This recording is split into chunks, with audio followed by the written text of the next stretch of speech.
स्थापना किए जाने के प्रस्ताव पर सहमति दी गई है। इस वर्ष 6,51,64,00,000 रुपये खर्च किए जाएंगे।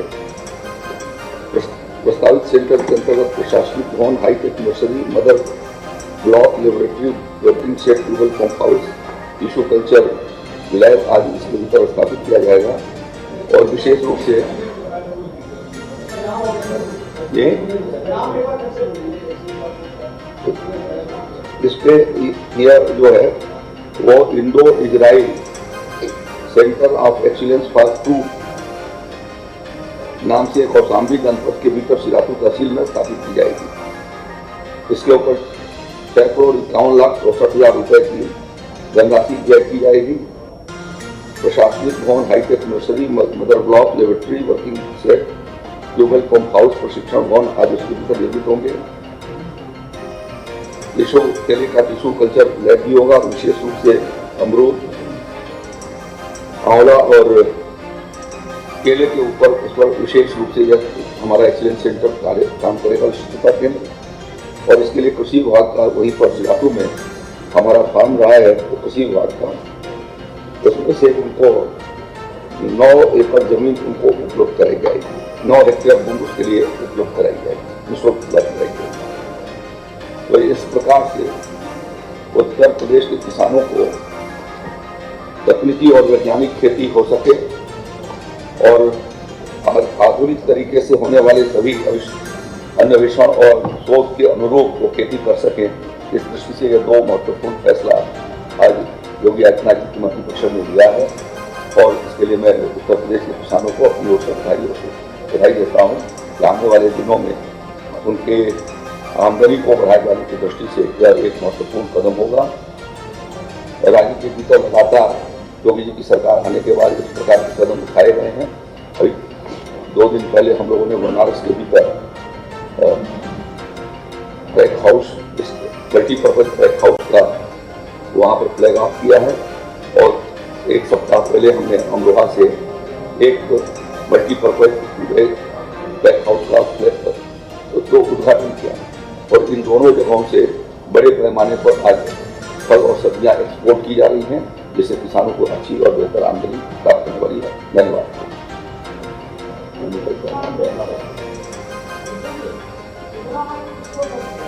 देखिए, अभी इस जून में 15 जून तक हम लोगों ने लखनऊ से 650 मेट्रिक टन हमारा आम और सब्जियों का एक्सपोर्ट हुआ है इस 3 माह के भीतर, और वाराणसी से लगभग 550 मेट्रिक टन का हुआ। अभी जो फ्लैग ऑफ किया गया है परसों में, वह वाराणसी से लगभग 35 मेट्रिक टन का फ्लैग ऑफ किया आदरणीय मुख्यमंत्री जी ने, और मैंने अमरोहा से 27 मेट्रिक टन का फ्लैग ऑफ किया अमरोहा से।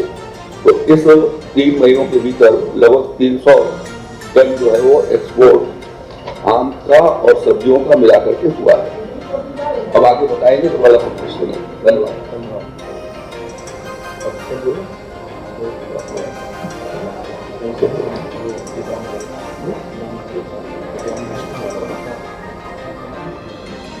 ये एक माननीय अनिल राजभर जी का है, मत संख्या 19, ये राम भद्राचार्य जी का जो विश्वविद्यालय है चित्रकूट में, उसके संबंध में श्री अनिल राजभर। नमस्कार। जैसा कि आप सब लोग अवगत हैं कि जगत गुरु राम भद्राचार्य दिव्यांग विश्वविद्यालय चित्रकूट में स्थापित है और उसके कुलाधिपति जगत गुरु राम भद्राचार्य जी हैं। उनके जो स्वास्थ्य की समस्या है, उनकी बढ़ती जो आयु है और वहाँ के संसाधनों के प्रति उनकी जो चिंता है, उन तमाम बातों को लेकर उनके तरफ से सरकार से अनुरोध किया गया कि जगत गुरु राम भद्राचार्य दिव्यांग विश्वविद्यालय को राजकीय विश्वविद्यालय के रूप में स्थापित किया जाए, इसका संचालन राज्य सरकार करे। आज ये प्रस्ताव मंत्रिमंडल के सामने रखा गया, जिसको माननीय मुख्यमंत्री जी की अध्यक्षता में इस प्रस्ताव को मंत्रिमंडल ने स्वीकृत किया है, इसको अनुमोदित किया है, इसको पास किया है। तो अब जगत गुरु रामभद्राचार्य दिव्यांग विश्वविद्यालय अब उत्तर प्रदेश जगत गुरु रामभद्राचार्य दिव्यांग राजकीय विश्वविद्यालय के रूप में अब ये जाना जाएगा और आजीवन कुलाधिपति जगत गुरु रामभद्राचार्य जी ही होंगे। उनके बाद फिर महामहिम राज्यपाल उसके कुलाधिपति होंगे। जो वहां हमारे कर्मचारी हैं, जो शैक्षणिक कर्मचारी हैं वो भी, और जो गैर शैक्षणिक कर्मचारी हैं वो भी, जो यूजीसी के जो मानक हैं उसके अनुरूप जो लोग वहाँ उसको मानक को पूरा करेंगे वो राजकीय विश्वविद्यालय दिव्यांग विश्वविद्यालय के हिस्सा वो माने जाएंगे। 50% अब तक वहाँ ये व्यवस्था थी दिव्यांग विश्वविद्यालय की कि 50% अब तक सिर्फ दिव्यांग ही वहाँ अपने शिक्षण का काम, पठन पाठन का काम और उनका वहाँ दाखिला होता था। लेकिन अब से वहाँ 50% हमारे दिव्यांगजन शिक्षा ग्रहण करेंगे और फिर बाकी जो हमारे सामान्य छात्र हैं उनको भी उस विश्वविद्यालय में शिक्षा ग्रहण करने का उनको भी अवसर मिलेगा। तो इस तरह का एक महत्वपूर्ण, मैं समझता हूँ पूरे उत्तर प्रदेश के अंदर ये दूसरा दिव्यांग विश्वविद्यालय जिसको स्थापित करने का काम जगत गुरु रामभद्राचार्य जी ने किया था, अब ये राजकीय विश्वविद्यालय आज के बाद ये दूसरा शकुंतला मिश्रा पुनर्वास जो दिव्यांग विश्वविद्यालय है, इसके अलावा ये एक और विश्वविद्यालय दिव्यांगजनों के लिए आज से मिलेगा। बहुत बहुत धन्यवाद। नहीं, पहले ये था वहाँ, हाँ, तो अब व्यवस्था वहाँ जो सामान्य छात्र हैं अब उनको भी अवसर हम देंगे। हाँ, वो उनके लिए आरक्षित 50% तो उनके लिए आरक्षित रहेगा, बाकी सामान्य छात्रों को भी हम वहाँ पे अवसर देंगे। हाँ जी।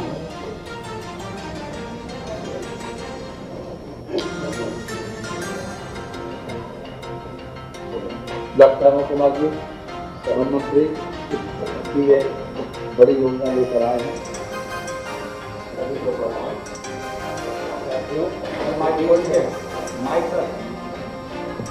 प्रदेश सरकार द्वारा वर्ष 2023-24 में 35 करोड़ पौधारोपण का लक्ष्य निर्धारित किया गया है, जिसमें से 12.60 करोड़ पौधों का रोपण वन एवं वन्यजीव विभाग द्वारा तथा 22.40 करोड़ पौधों का रोपण राष्ट्रीय विभागों द्वारा जन सहभागिता, जिसमें नगर पंचायत, नगर पालिका, नगर निगम, जनपद स्तरीय विभागों के मुख्यालय, विकास खंड, कृषकों, समाज सेवी संस्थाओं, NSS के कार्यकर्ताओं के सहयोग से लगाए जाएंगे। वृक्षारोपण जन आंदोलन वर्ष 2023-24 का उद्देश्य पर्यावरण संरक्षण के साथ साथ कृषकों की आय में वृद्धि करना है। वन एवं वन्य जीव विभाग की पौधशालाओं में वृक्षारोपण 23-24 हेतु लगभग 50 करोड़ पौधे उपलब्ध हैं। गत वर्ष की भांति इस वर्ष वित्तीय वर्ष 2023-24 में भी वृक्षारोपण में समस्त शासकीय विभागों, संस्थाओं, व्यक्तियों को संबंधित शासकीय विभागों, संस्थाओं के माध्यम से वन एवं वन्य जीव विभाग द्वारा निःशुल्क पौधा यूकेलिप्टस और पॉपुलर को छोड़कर उपलब्ध कराया जाएगा, ताकि हमारा पर्यावरण भी सुरक्षित हो, ग्रीनरी हो और ग्लोबल टेम्परेचर भी हम रोक सकें।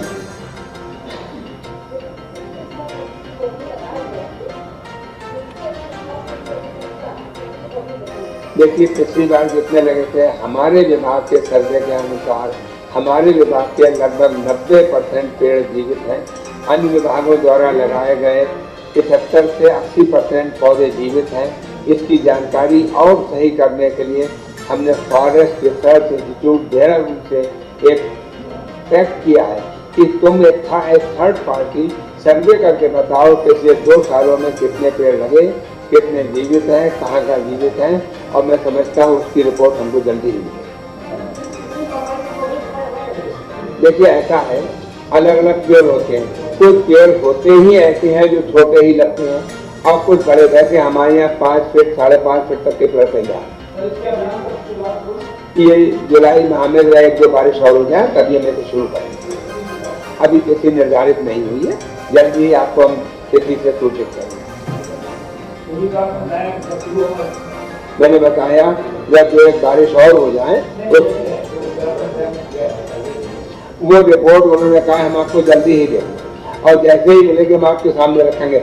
हम कुछ कहें, हमारा विभाग कुछ कहे, दूसरे विभाग कुछ कहे, हमने इसके लिए थर्ड पार्टी से सर्वे कराया कि तुम सर्वे करके बताओ। और फॉरेस्ट रिसर्च इंस्टीट्यूट देहरादून की एक अच्छा ऑर्गेनाइजेशन, एक अच्छा इंस्टीट्यूट माना जाता है, हमने उनसे सर्वे कराया।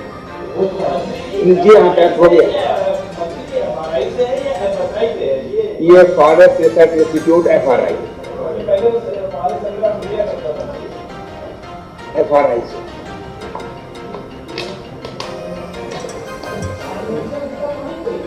नहीं कोई दिक्कत।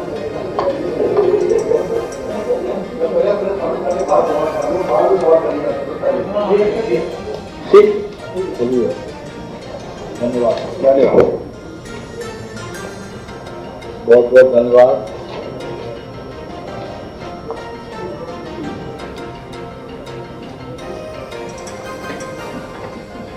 मंत्रिमंडल के सामने जो प्रस्ताव स्वीकृत किए गए हैं उसमें से कुछ प्रस्तावों पर विशेष रूप से हम आपका ध्यान चाहेंगे।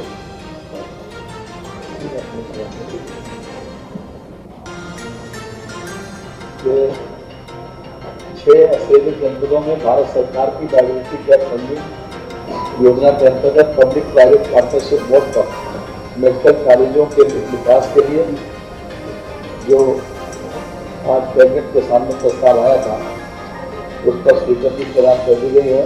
ये जनपद हैं महोबा, मैनपुरी, बागपत, हमीरपुर, हाथरस, कासगंज और इसके लिए 1012.50 करोड़ रुपए की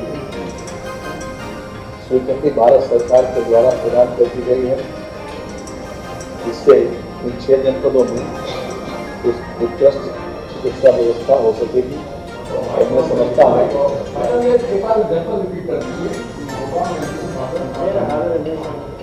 जनपद बागपत, मैनपुरी, हाथरस, कासगंज, महोबा, हमीरपुर, ये 6 जनपदों में बायोडिवर्सिटी गैप फंडिंग के आधार के ऊपर स्वीकृति प्रदान कर दी गई है और उसमें ऑपरेशनल कैपिटल सब्सिडी है लगभग 100 करोड़ रुपए की और 50 करोड़ रुपए की लगभग ऑपरेशनल सब्सिडी मिलेगी 5 साल में। ये जो सरकार के द्वारा 2021 में 17/21 के माध्यम से जो भी तय की गई थी कि हम पब्लिक प्राइवेट पार्टनरशिप के माध्यम से बाकी 16 जनपदों में मेडिकल कॉलेज देंगे, उसी के अनुरूप आज ये 6 मेडिकल, 2 तो पहले दे चुके हैं, संभल महाराज में, और बाकी 6 में दिया जा रहा है। इसके बाद जो विशेष रूप से जनपद कौशाम्बी की तहसील सिरातू के ग्राम कोकराज में Indo Israel centre of excellence for fruit की स्थापना है। कृषि विभाग की भूमि उद्यान विभाग के निःशुल्क हस्तांतरित किए जाने के संबंध में ये भी अपने आप में एक बहुत इनोवेटिव है और खास तौर से इजराइल के कोलैबोरेशन से ये जो करने जा रहे हैं ये भी हमारे लिए एक बहुत अच्छी योजना है। इसके लिए केंद्रांश भी है और राज्यांश भी है। इसमें 651.64 लाख की योजना है जिसमें केंद्रांश है 390.98 लाख, राज्यांश है 260.65 लाख, अर्थात 60 और 40% के सहयोग से इसको स्थापित किया जा रहा है। इसमें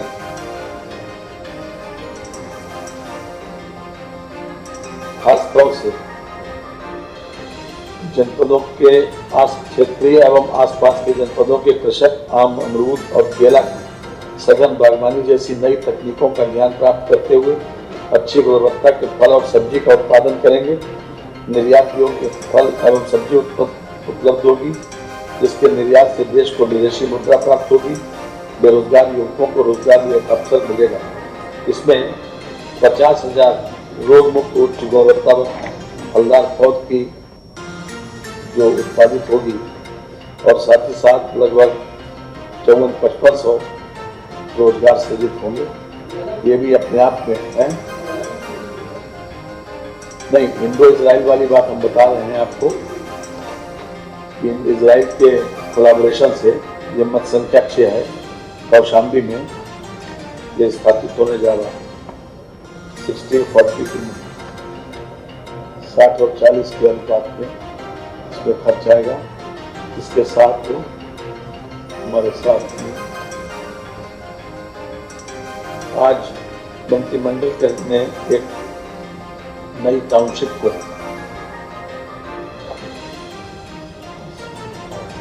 अभी तक इंटीग्रेटेड टाउनशिप 2014 प्रभावित थी। इंटीग्रेटेड टाउनशिप को अवक्रमित करते उत्तर प्रदेश टाउनशिप नीति 2023 निर्धारित किए जाने का प्रस्ताव। ये अपने आप में 2 लाख से कम आबादी वालों पर भी इस प्रकार की टाउनशिप का एक बहुत इनोवेटिव आइडिया है और हर तरह से हमारी सरकार ने अर्बनाइजेशन के ऊपर ध्यान दिया। जैसा कि आप जानते हैं कि पिछली बार 652 लोकल बॉडीज थी, 2017 में उसका चुनाव हुआ। इस बार 762 का चुनाव हुआ है, लगभग 110 लोकल बॉडी बनी। तो खास तौर से हम अर्बन प्लानिंग के तहत ही इसको लागू कर रहे हैं। उत्तर प्रदेश टाउनशिप 2023 की जो नीति निर्गत सरकार ने आज की है, इसका एक डिटेल डॉक्यूमेंट भी आपको मिल जाएगा और इसमें कई चीज़ों को हाईलाइट किया गया है। जैसे मिसाल के तौर पर जो भी जिम्मेदारी जो डेवलपर हैं उनके ऊपर भी फिक्स की गई है और जो डेवलपमेंट अथॉरिटीज़ हैं उनके ऊपर भी जिम्मेदारी फिक्स की गई है कि वो जैसे 60 दिन के अंदर लेआउट पास कर दें। इसके साथ ही साथ 10% EWS, 10% LIG का प्रोविजन उसमें होना चाहिए। अभी तक 25 एकड़ की उस पर था कि भाई 25 एकड़ का हमारे पास वो होना चाहिए लेआउट, लेकिन अब ये 12.5 एकड़ तक इसको कर दिया गया है और हर तरीके का डेवलपर के ऊपर भी इस बात के लिए पाबंदी लगाई गई है कि अगर वो किसी भी रूप में उसकी अवहेलना करेगा तो उसके ऊपर पेनल्टी भी पड़ेगी और जो भी सिक्योरिटी उसकी जमा होगी उसमें जब्तीकरण भी हो सकता है। काफ़ी डिटेल डॉक्यूमेंट है। कुछ बातें जो जरूरी थी वो मैंने आपको बता दी, बाकी डिटेल डॉक्यूमेंट आपको मिल जाएगा। इसके साथ ही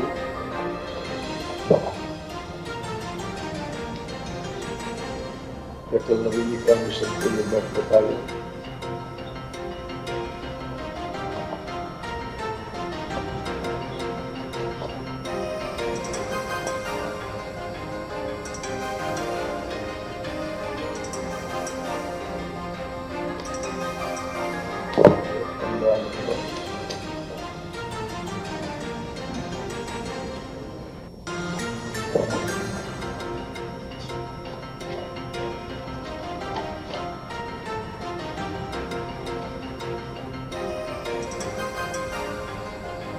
ये प्रयागराज का जो राष्ट्रीय विद्युत विश्वविद्यालय है, इसका नाम परिवर्तित करके डॉक्टर राजेंद्र प्रसाद राष्ट्रीय विश्वविद्यालय प्रयागराज किया गया है। आज इस पर मंत्रिमंडल के द्वारा सहमति दे दी गई है। ये भी प्रस्ताव पास हो गया। ये इसके अतिरिक्त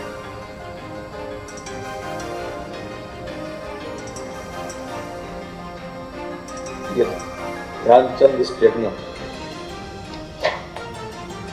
जो संकल्प पत्र में उल्लिखित बिंदु सरकारी एवं निजी भागीदारी से आधुनिक सुविधाओं में से लैस स्पोर्ट्स विश्वविद्यालय खोला जाएगा के संबंध में उच्चतर स्तर पर द्वारा स्पोर्ट्स कॉलेज लखनऊ को विश्वविद्यालय का दर्जा दिए जाने के संबंध में सैद्धांतिक सहमति के क्रम में मंत्रिपरिषद द्वारा 25/21 को खेलों विकास एवं उदीयमान खिलाड़ियों को बेहतर प्रशिक्षण उपलब्ध कराने के उद्देश्य से उत्तर प्रदेश में स्टेट स्पोर्ट्स यूनिवर्सिटी की स्थापना किए जाने का प्रस्ताव अनुमोदित किया गया।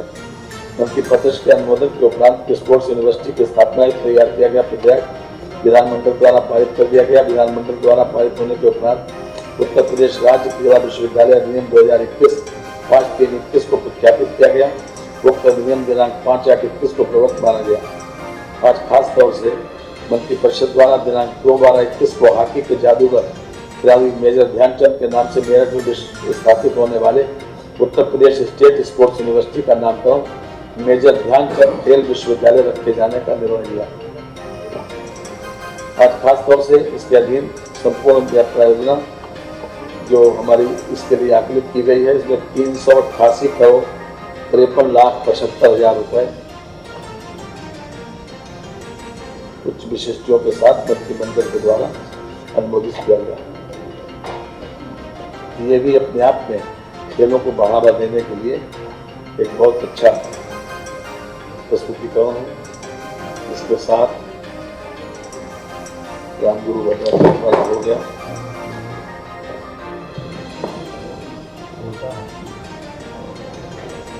ये संस्कृत विद्यालयों को अशासकीय सहायता प्राप्त माध्यमिक संस्कृत विद्यालयों के जीर्णोद्धार, मरम्मत, पुनर्निर्माण, निर्माण एवं स्थापना सुविधाओं हेतु सहयोगी अनुदान योजना के संबंध में जो शासनादेश 5/1/22 को निर्गत किया गया था, उसमें 50-50% का प्रोविजन था कि 50% इनका मरम्मत और जीर्णोद्धार और पुनर्निर्माण के लिए खर्च किया जाए, 50% सरकार देगी और 50% जो मैनेजमेंट है वो देंगे।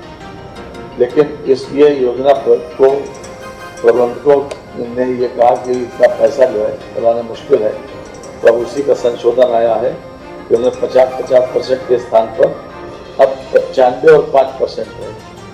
यानी कि जितने भी संस्कृत अशासकीय माध्यमिक विद्यालय हैं, उनकी मरम्मत, उनका जीर्णोद्धार, उनका पुनर्निर्माण एवं अवस्थापना सुविधाओं के लिए जो भी आकलन आएगा, एस्टीमेट जो होगा, उसका 95% तो सरकार देगी और 5% मैनेजमेंट देगा। और ये भी सुविधा दे दी गई है कि 5% मैनेजमेंट CSR से दे सकता है या अपने क्षेत्रीय विधायक और सांसद निधि से भी उसकी व्यवस्था कर सकता है, ताकि इस प्रकार उसका जीर्णोद्धार हो सके। इसमें जो आवंटन है वो 40-40-20 के अनुपात में 3 किस्तों में किया गया है।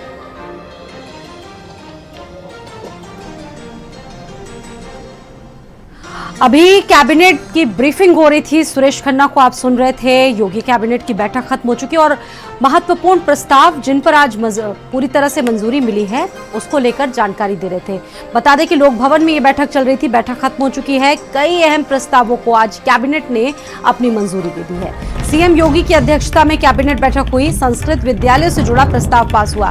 रामभद्राचार्य दिव्यांगजन विद्यालय सरकार संचालित करेगी। बड़ी जानकारी सामने आ रही चित्रकूट में रामभद्राचार्य दिव्यांगजन विद्यालय, जगत गुरु रामभद्राचार्य दिव्यांगजन विश्वविद्यालय का प्रस्ताव जो है वो पास हो चुका है। रामभद्राचार्य दिव्यांगजन विश्वविद्यालय को राज्य विश्वविद्यालय का दर्जा मिला है। रामभद्राचार्य दिव्यांगजन विश्वविद्यालय का संचालन करेगी सरकार। उत्तर प्रदेश के चित्रकूट में रामभद्राचार्य दिव्यांगजन विश्वविद्यालय रहेगा। 50% दिव्यांग और 50% सामान्य छात्र छात्राएं यहां से शिक्षा हासिल करेंगे। बात करेंगे दूसरी बड़ी खबर की। सपा महासचिव स्वामी प्रसाद मौर्य ने ट्वीट किया है, अवैध धर्म